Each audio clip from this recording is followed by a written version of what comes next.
শিৱসাগৰ সমষ্টিত অখিল গগৈৰ জনপ্ৰিয়তা যথেষ্ট বেছি আৰু ৰাইজে এইবাৰ শক্তিশালীভাৱে ৰাইজৰ দলক সমৰ্থন আগবঢ়াব বুলি শিৱসাগৰ সমষ্টিৰ বিধায়ক অখিল গগৈ আশাবাদী। উক্ত সন্দৰ্ভত বিধায়কগৰাকীয়ে এনেদৰে মন্তব্য প্ৰকাশ কৰে সাংবাদিকৰ আগত। আপুনি মোৰ লগত এদিন শিৱসাগৰলৈ ওলাব, শিৱসাগৰত মই কিমান পপুলাৰ আপোনাক দেখুৱাই দিম। আপুনি মোৰ লগত চিচিবৰ গাঁৱলৈ ওলাব, মই চিচিবৰ গাঁৱত আমি ৰাইজৰ দল কিমান পপুলাৰ দেখুৱাই দিম। আপুনি মোৰ লগত একবাৰ মৰিয়নি বিধানসভা সমষ্টিলৈ ওলাব, মৰিয়নি বিধানসভা সমষ্টিত ডিমৌ বিধানসভা সমষ্টিত ৰাইজৰ দল কিমান পপুলাৰ দেখুৱাই দিম। আমি উজনিৰ পৰা নামনিলৈকে এই মুহূৰ্তত আটাইতকৈ জনতাৰ মাজত একদম ভিতৰত সোমাই যোৱা এটা দল হ'ল আমি ৰাইজৰ দল। গতিকে উজনিয়ে হওক নামনিয়ে হওক, সংখ্যাগুৰুৱে হওক সংখ্যালঘুৱে হওক, প্ৰত্যেকটো সমষ্টিতে এই মুহূৰ্তত আমি ৰাইজৰ দলে একদম কাম কৰি আছোঁ, ভালকৈ একদম তৃণমূল পৰ্যায়ত কাম কৰি আছোঁ আৰু সেইকাৰণে আমাৰ প্ৰতি মানুহে আস্থা পোষণ কৰিছে। সেইটো অকল কোনোপধ্যে সংখ্যালঘু এলেকাত নহয়, সেইটো সংখ্যাগুৰু এলেকাটো সমানে আমাৰ প্ৰতি আগ্ৰহ প্ৰকাশ কৰিছে, আমাৰ জনপ্ৰিয়তা বৃদ্ধি পাইছে। আৰু 2026 চনৰ নিৰ্বাচনত ৰাইজৰ দল সেইকাৰণে 2026 চনৰ নিৰ্বাচন আৰু তাৰ পৰৱৰ্তী চৰকাৰ গঠনত ৰাইজৰ দল এটা ডাঙৰ ফেক্টৰত পৰিণত হ'ব। আপোনালোকে নিজে দেখিবলৈ পাব। মই মৰিয়নিত ঘূৰি আছোঁ, কিন্তু মৰিয়নিৰ পৰা মই বোধহয় খেলাটো নহ'ব, কাৰণ শিৱসাগৰ সমষ্টিৰ মানুহে, মই কালি মৰিয়নিত ঘূৰাৰ কাৰণে শিৱসাগৰৰ পৰা মানুহ আহি হাল্লা লগাবলৈ আহিয়ে গ'ল। ৰাতিপুৱাই চাৰ্কিট হাউচত আহি ডিষ্ট্ৰিক্ট প্ৰেচিডেণ্ট আহিছে, সমষ্টি প্ৰেচিডেণ্ট আহিছে, কৈছে আপুনি যদি এনেকৈ মৰিয়নিত ঘূৰি থাকে আমি বেয়া পাম। কিন্তু মই মৰিয়নিত মোৰ নিজৰ সমষ্টি, তাত ঘূৰিবই লাগিব, মৰিয়নিটো এবাৰ জিকাব লাগিব।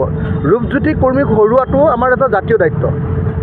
এটা ফটুৱা মানুহ হয়নে নহয় আপোনালোকে নিজে কওক, কাম নাইকিয়া মানুহ, অদৰকাৰী, মানে কোনো কাম কৰিব নোৱাৰা মানুহ, মুখেৰে খালি ফেটফেটাই থাকে। 25 বছৰ তেওঁক দিয়া হ'ল আমাৰ মৰিয়নি বিধানসভা সমষ্টি, মাকে ল'লে 15 বছৰ, কেইবছৰ গ'ল? 40 বছৰ। ভাৰতৰ স্বাধীনতাৰ পাছত 80 বছৰ হোৱাই নাই, 80 বছৰৰ পিছত 40 বছৰ এটা পৰিয়ালে খাই আছে আৰু খাই লৈ জিৰ', সমষ্টিটোত কাম কাজ জিৰ'। মই হাইস্কুলত পঢ়ি থাকোঁতে ক্লাছ 8ৰ পৰা ক্লাছ 10লৈকে হেমলাই হাইস্কুললৈ চাইকেল লৈ যাওঁতে সদায় ধুদৰালিটো ভাগি আছিলে, আৰু আজি 2026 চনতো মই যিদিনাই যাওঁ ধুদৰালিটো সদায় ভাগিয়ে থাকে।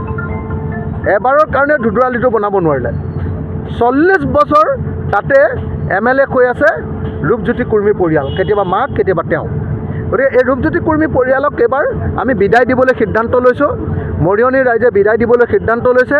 কুৰ্মী পৰিয়ালক আৰু এইবাৰ আমাৰ মৰিয়নি সমষ্টিত MLA হ'বলৈ দিয়া নহ'ব। এইবাৰ আমি সিদ্ধান্ত গ্ৰহণ কৰিছোঁ যে এইবাৰ আমাৰ মৰিয়নি বিধানসভা সমষ্টিত আপোনালোকে জানে যে এইবাৰ কলিয়াপানী ডেভেলপমেণ্ট ব্লক 2 সোমাই গ'ল।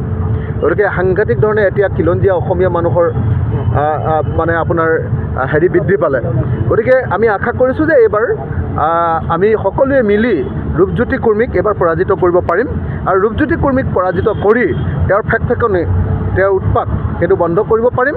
তেওঁ উপদ্ৰৱ, তেওঁ সমষ্টিটোক যিধৰণে অপমানিত কৰি আছে বেয়া বেয়া শব্দ কৈ সদায়, গতিকে আমি এটা নতুন যুগ এটা মৰিয়নি সমষ্টিত আৰম্ভ কৰিব পাৰিম। মই নিজে দায়িত্ব ল'ম মৰিয়নিৰ উন্নয়নৰ, মৰিয়নিৰ উন্নয়নৰ, আৰু এইবাৰ যদি চৰকাৰৰ অংশীদাৰ হওঁ তেতিয়াহ'লে মৰিয়নিটো কেনেকৈ ডেভেলপ কৰিব লাগে সেই দায়িত্ব মোৰ হাতত থাকিব, যিহেতু মই নিজে মৰিয়নি সমষ্টি। শ্ৰীমন্ত মাধৱ বৰুৱাৰ ৰিপৰ্ট, নিউজ নাও।